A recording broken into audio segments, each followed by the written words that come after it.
show you. The first things you want to do is remove the side panel plastic. I'm not going to show you, taking all that stuff off, because quite honestly, if you don't know how to take off your side plastics, you shouldn't be doing this anyway, because it is a little bit involved. It's intimidating. You've never done it before, but it's certainly not something you can't do. As long as you've got a little bit of mechanical ability and some basic tools, doesn't need anything serious to do it, you'll be able to do this job no problem. Obviously, seat's gone. Take off the gas tank. You're going to have 2 bolts back here. You're going to have these 2 up here. And then when you get that off, underneath here, there is a petcock on the gas tank. You'll shut that off. Basically, on this bike, it was turned 1 click forward. And don't count on that as keeping the fuel from leaking out. Plug that petcock or you're going to lose some fuel. Once you get that done, you're going to have you have a breather hose.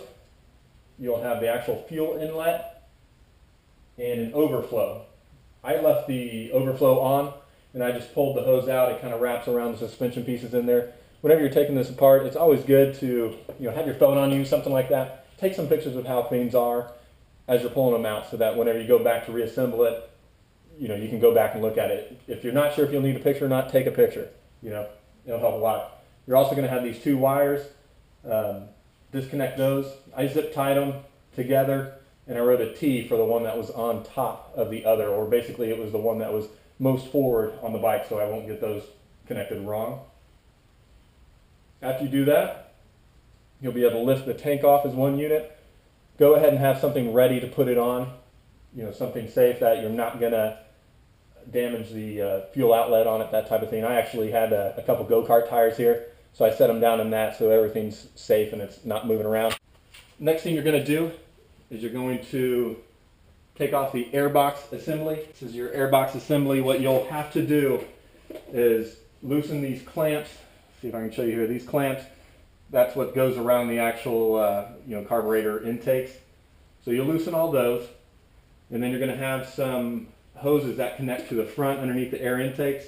You'll have to disconnect those. You've also got this one at the very front of the airbox. Disconnect that.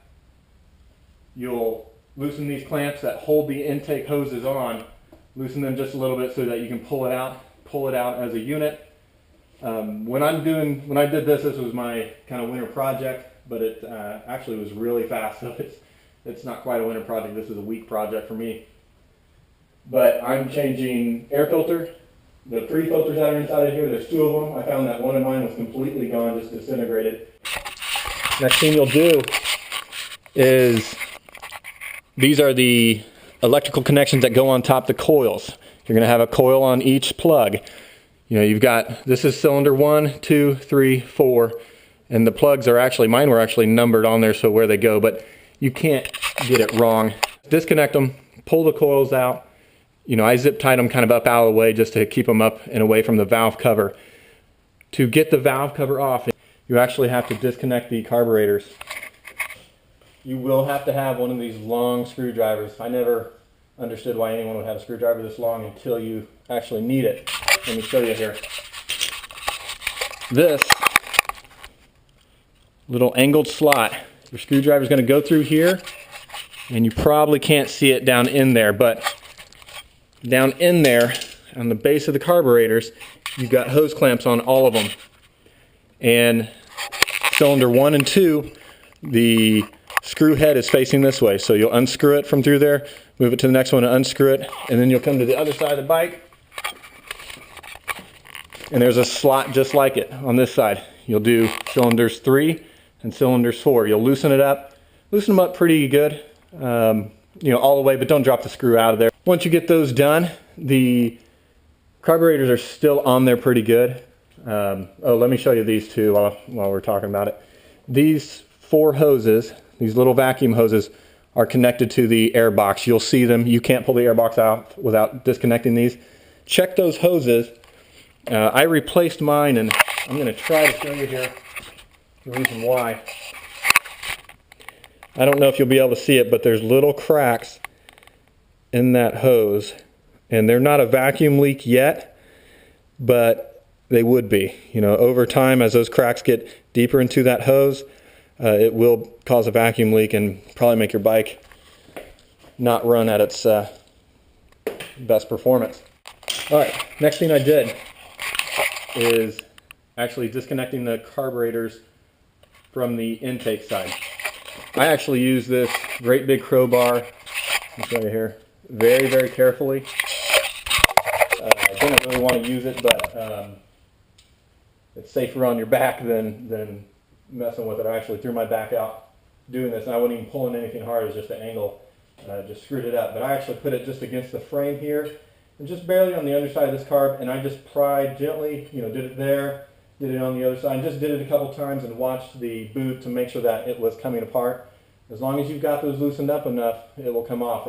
And once that one popped off and it just kind of made a thud and moved up, once you get that one done, the rest of them will come off really easily. So where you're at is the carbs can come off now.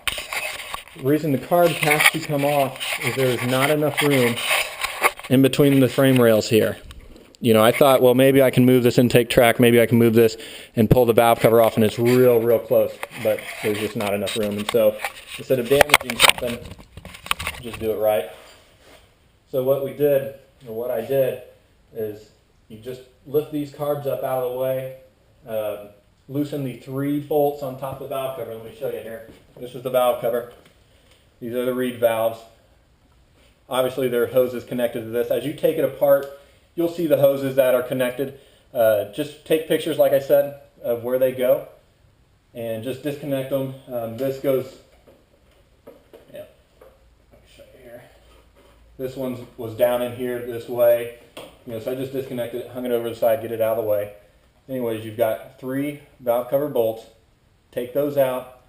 Pull your spark plugs out. You can either do it before or after you take the valve cover off, but you'll have to pull the spark plug so you can turn the motor over easy. And I plug those holes. This valve cover gasket, replace it. If you do all this work, you put it back together and you're leaking oil because you used an old valve cover gasket, you won't be real thrilled.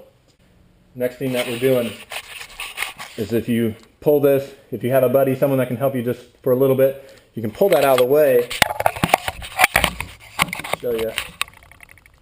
You can actually move it quite a bit. I didn't disconnect any cables on this because with the carbs, they have to be synced and everything. I didn't want to mess with any of that stuff. So just pull it out of the way, pull the valve cover up.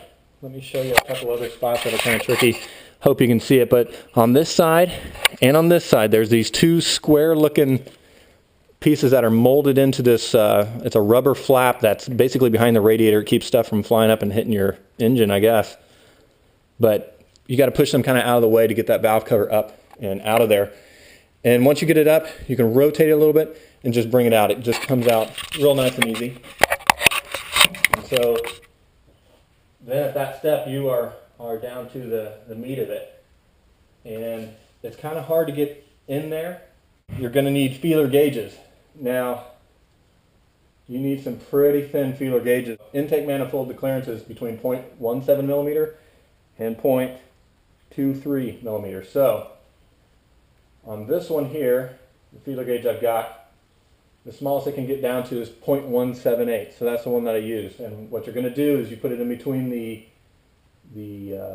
lifter and the cam, and it should have a slight tug on it, not very hard. If it's tugging too hard, then you're forcing it in. It shouldn't be that difficult to get that measurement, but it will have a slight drag on it. Okay, there's a couple spots, like you can get through here to measure that lifter underneath on cylinder 2 and this lifter on cylinder 3, and then under here there's another one that you can get through to measure it on cylinder 4, but you have to go through the front on this one there, this one here, and both of the ones on the intake and exhaust cam over here, you can actually get in from from the side, and it was really easy to do. And then obviously all of the ones on this side just come in the back way here, and you can measure all those clearances easily. You have to take off this side engine case, and I've already done all this work. It's just after the fact doing it. I figured it might help somebody else out, might make it a little bit less intimidating. It's not a hard job to do. and it'll probably save you $300 or $400, I'm sure. I don't know what a shop would cost for this, what it would cost, but I'm sure it'd be a substantial amount. But take that cover off. Inside here there are timing marks. You've also got timing marks on the cams. Let's see if I might be able to show you. Hopefully you can see this right here. That says EX. That's exhaust cam. And this one you can't see it. It's down over here, but there it says IN for intake. But this little flat scribe mark on there will be level with the head. It will be flat here. It'll say EX, and on this side it will say IN, and it'll also be flat. And that's when it's at top dead center, and you'll also be aligned with it's the line that's beside the T on your whatever that is called in there. I can't even remember it. But another thing to do, guys, I've got a Haynes manual. I recommend the actual factory manuals because they're just fantastic and they really get more in depth. But if you don't have one, or if you don't want to spend the $90 or whatever it is to actually get one, save yourself some trouble. Just get one of these Haynes books. It's got all the information in there. It's got a couple pictures, nothing great, but it might help you. Like I was telling you on the intake, I hope you guys can see it, but it says IN, and it's got a little scroll mark, and it's in line with the top of the cylinder head. This is the exhaust cam, little scroll mark. That's going to be top dead center there. And this is it's called the timing rotor. You can see they've got it highlighted TI, then there's 2 dots, then T, and then just a scroll mark, scrib mark, 2 dots, another scrib mark, and an F. And it's going to have an indicator up here. It's basically in about the 1 o'clock position, and that will be in line with that little scribe mark. And when you're first doing it, when this all lines up, you're going to be measuring the intake valves for cylinders 1 and 3. And then what you do is you rotate it 180 degrees, so your T's over here, and that scribe mark, diametrically is what they call it, will still be in line with that indicator mark. And when you get that, then you'll measure the 2 and 4 exhaust valves. Then you do another 180 degrees, get that scribe mark there with the mark on the case again, and you'd be measuring number 2 and 4 intake valves. And then you do it another 180 degrees. Line up the scroll mark and the mark on the timing cover, and you'd be measuring the 1 and 3 exhaust valves.